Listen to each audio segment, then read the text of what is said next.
मनोज जरांगेंनी अंतरवाली सराटीमध्ये आज पत्रकार परिषद घेतली। भाजपचे नेते प्रसाद लाड हे जरांगेंना भेटायला आले होते, पण त्यानंतरही सरकार दरबारी आरक्षणासाठी काहीच हालचाली झाल्या नाहीत। त्यामुळे मनोज जरांगेंनी सरकारला निर्वाणीचा इशारा दिलाय। त्यांनी येत्या 30 मे पासून अंतरवाली सराटीमध्ये रखरखत्या उन्हात आमरण उपोषण करणार असल्याचा इशारा दिलाय।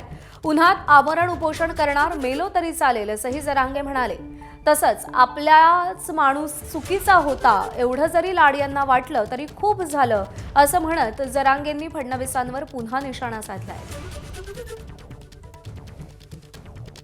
मला अंतिम टोकाचं आणि कठोर आमरण उपोषण करायचंय। रखरखत्या उन्हात मी हे उपोषण बाश टाकून करणार आहे। ना कुठलं पाणी, ना कुठलं जेवण, ना पायात चप्पल घालणार आहे, ना काय करणार आहे। माझ्या शरीरात प्रचंड वेदना आहेत। या जीवाला मी तरसायचं तरी किती दिवस। त्यामुळं जे होईल ते होईल।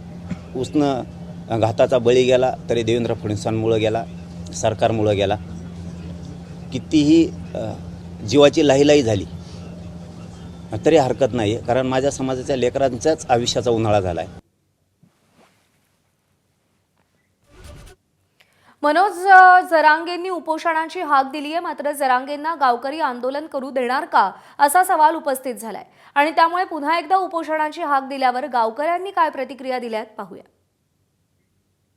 विनंती करणार आम्ही गावकऱ्याच्या वतीने, सगळे गावकरी, सगळे समाज बांधव विनंती करणार की तुम्ही ठीक आहे उपोषण करायचं तर कराच, पण त्याच्याबद्दल वाद नाही, पण उन्हात नाही करा। कारण आपण सगळे शेतकरी पाहतो, इतकं टेम्परेचर भयानक, आणि ते आधीच त्यांचा जीव म्हणजे एक तर त्यांचं शरीर साथ देत नाही उपोषण करून, आणि अशा पद्धतीने त्यांनी रखरखत्या उन्हात जर उपोषण केलं, उद्या काही करता काही जर झालं तर माणसाची गरज आहे ना आम्हाला। ते नुसता शब्द जरी ऐकलाय मोगा की रखरखत्या उन्हात ना सावली, ना पाणी, ना अन्न, अशा अवस्थेत उपोषण करायचं, हा शब्द कानावर पडलाय तेव्हापासून आमचं मन असं आम्हाला एका जागेवर स्थिर होऊन द्या, राहून द्या ना। आता उन्हामध्ये बसून उपोषण करणे शक्य नाही, पण आता दादानी जर असं आदेश जर दिला असला तर त्याला आमचं नाईलाज आहे। दादानी करायला नाही पाहिजे असे। आपण सावलीत उभं राहून जर आपल्याला घाम येतो तर त्याला बिगर पाण्याचं उन्हात बसायचं, जीव काय म्हणणार त्यात। शासनाने मोठी दखल घ्यायला पाहिजे। दादांनी खरं तर उपोषण करायला नाही पाहिजे, पण दादांनी ज्या शासनापुढे मागण्या मांडलेल्या आहेत, शासनाला विनंती आहे की जे हैदराबाद गॅजेट, सातारा गॅजेटची अंमलबजावणी शासनाने लवकर करायला पाहिजे। कारण जूनमध्ये विद्यार्थ्यांचं शैक्षणिक सत्र सुरू होतं आहे, ते अगोदर जर कास्ट आणि व्हॅलिडिटी जर विद्यार्थ्यांना मिळाली तर खरोखरच शासनाला एक फार मोठा त्यांचं आम्ही विद्यार्थी म्हणून तरी त्यांचे अभिनंदन करू। दादांनी उपोषण करण्यापेक्षा दादाच्या शब्दामध्ये ही ताकद आहे। दादांनी एक जर हाक दिली तर अख्खा महाराष्ट्र बंद होईल, अख्खा मुंबई सुद्धा बंद होईल। म्हणून आमचं असं मत आहे, समाजाच्या वतीनं असं बोलतो मी, दादांनी उपोषण करू नये। दरम्यान मनोज जरांगेंच्या संपर्कात असल्याची माहिती मराठा आरक्षण उपसमितीचे अध्यक्ष राधाकृष्ण विखे पाटील यांनी दिली। तसंच उद्या जरांगेंची भेट घेत असल्याची माहिती देखील त्यांनी दिलेली आहे।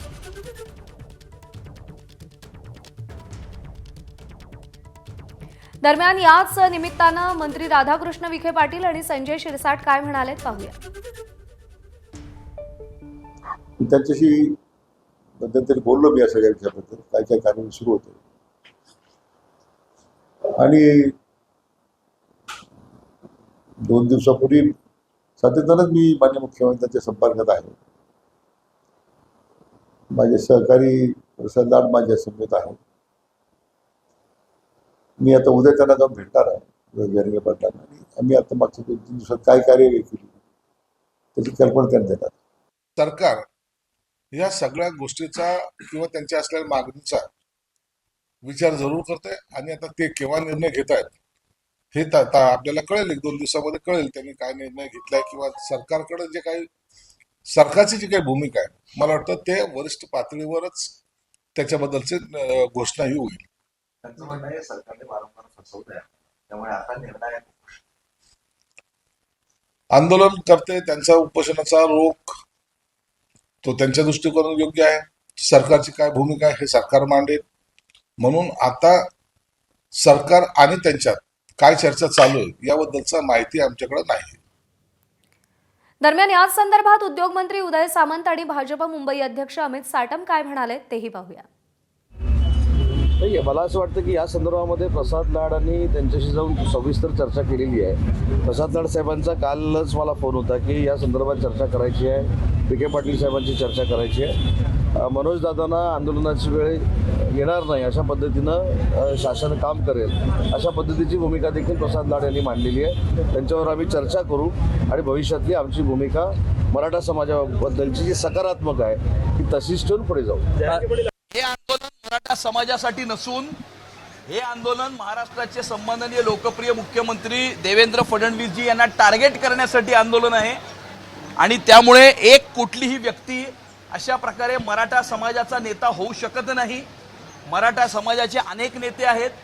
मराठा समाजाला या महाराष्ट्रामध्ये खऱ्या अर्थानं न्याय कोणी मिळवून दिला असेल तर तो सन्माननीय मुख्यमंत्री देवेंद्र फडणवीसजी यांनीच हा त्या ठिकाणी मिळवून दिलेला आहे. ज्यामुळे असंख्य मराठा तरुणींना या ठिकाणी नोकऱ्यांमध्ये आणि शिक्षणामध्ये आरक्षण प्राप्त झालेलं आहे. ते देवेंद्रजींच्या प्रयत्नांमुळे प्राप्त झालेलं आहे. सूर्यावरती थुंकल्यामुळे सूर्याला काही फरक पडत नसतो, ती थुंकी आपल्यावरती परत येत असते.